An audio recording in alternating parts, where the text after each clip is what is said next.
Welcome to the Get Fit Guys, quick and dirty tips to slim down and shape up. My name is Ben Greenfield, and in last week's episode, I taught you all about how your joints can break down.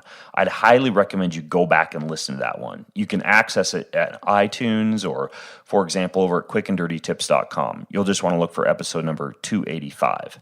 Now, in today's episode, rather than just bringing you a bunch of bad news, I'm going to tell you how to keep your joints from getting destroyed. Now, like I mentioned, last week you learned how overstretching, overuse, and compression can eventually destroy a joint, even in a healthy, active person. But the good news is that with a few simple techniques squeezed into your weekly routine, this type of joint pain can be avoided. So let's take a look at 3 ways this can be accomplished. Number 1 would be to do weekly deep tissue work. Now, deep tissue work keeps your joints hydrated and supple, and you don't necessarily need a weekly massage appointment to pull it off. For example, I just recently posted a video over to youtube.com/Ben Greenfield Fitness, in which I show you an entire 30 to 60 minute routine that I do once a week with a foam roller. And what I do is I combine cardiovascular moves with the foam rolling, so I get a little bit of a cardio workout at the same time as I'm working all my deep tissue and getting all the knots and fascial adhesions out of those areas that surround my joints. What you'll see when you go and watch the video, which I'll link to in the show notes or which you can find over at youtube.com/Ben Greenfield Fitness, are me doing 15 different stations where I foam roll my calves, I foam roll my hamstrings, the outside of my hips, the inside of my hips, my back from the bottom all the way to the top, my right shoulder, my left shoulder, my neck, and my quads. And in between each, I'll do things like jumping jacks, burpees, running in place, etc., so I get my heart rate up. And again, I'll put a link to that video in the show notes, but I'd recommend you do that 1 to 2 times a week, just like I do.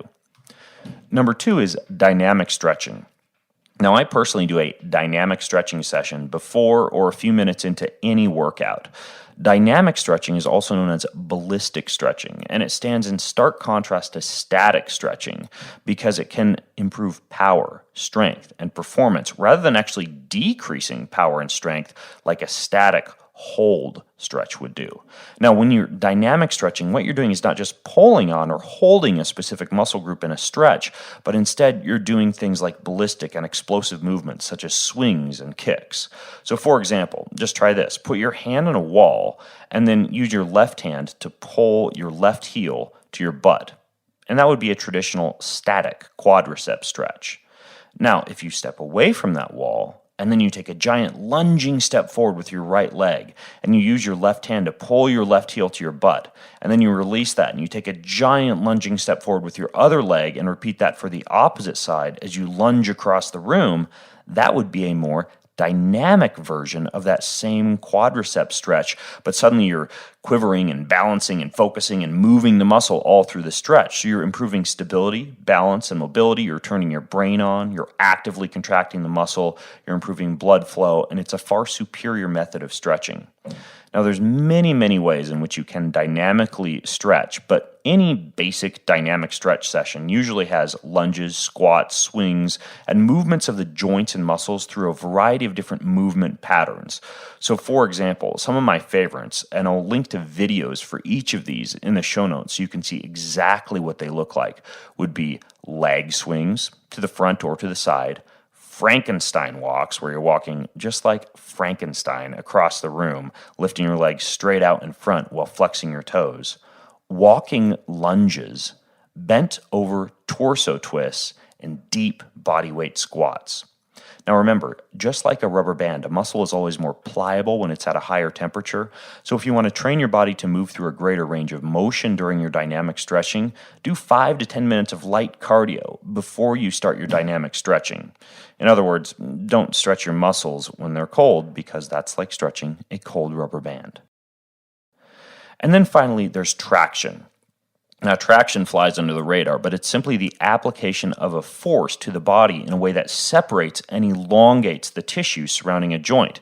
Now, you'll find a lot of chiropractic docs and osteopaths and physical therapists apply traction to their patients, but you can traction yourself at home. And when you do so, you really improve the motion of synovial fluid in and out of a joint. You stretch the fascia that you've worked the knots out of with things like foam rolling, and you increase the range of motion you can get through with the type of dynamic stretching that you just learned about. Now, remember, as you learned in last week's episode, your joints are under constant tension from all the muscles and ligaments and tendons that surround them, and they're constantly under the effect of these compressive forces. That causes the bones in a joint to be in closer proximity to each other at all times, and that means that cartilage breakdown can occur if you're not applying traction to that joint and pulling it apart. So, how can you actually do this? Well, traction basically involves using some kind of bracing to apply forces to the joints in your shoulder, your hip, or your knees to pull apart or to do what is called distract that joint just slightly and to release those compressive forces that can cause limited joint mobility. So, for example, let's say you get deep aching hips when you run or when you up your running mileage, and you could take, say, a lacrosse ball or a foam roller to the side of your hips, or you could do a bunch of side-to-side dynamic leg swings.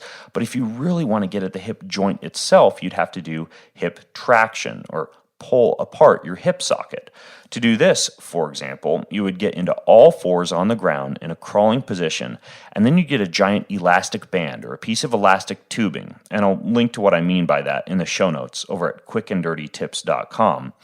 And what you do is you attach one end of that band high up on the inside of your thigh, and then the other end of that band you hook to an immovable object, like a bedpost or the couch or the squat rack at a gym, etc.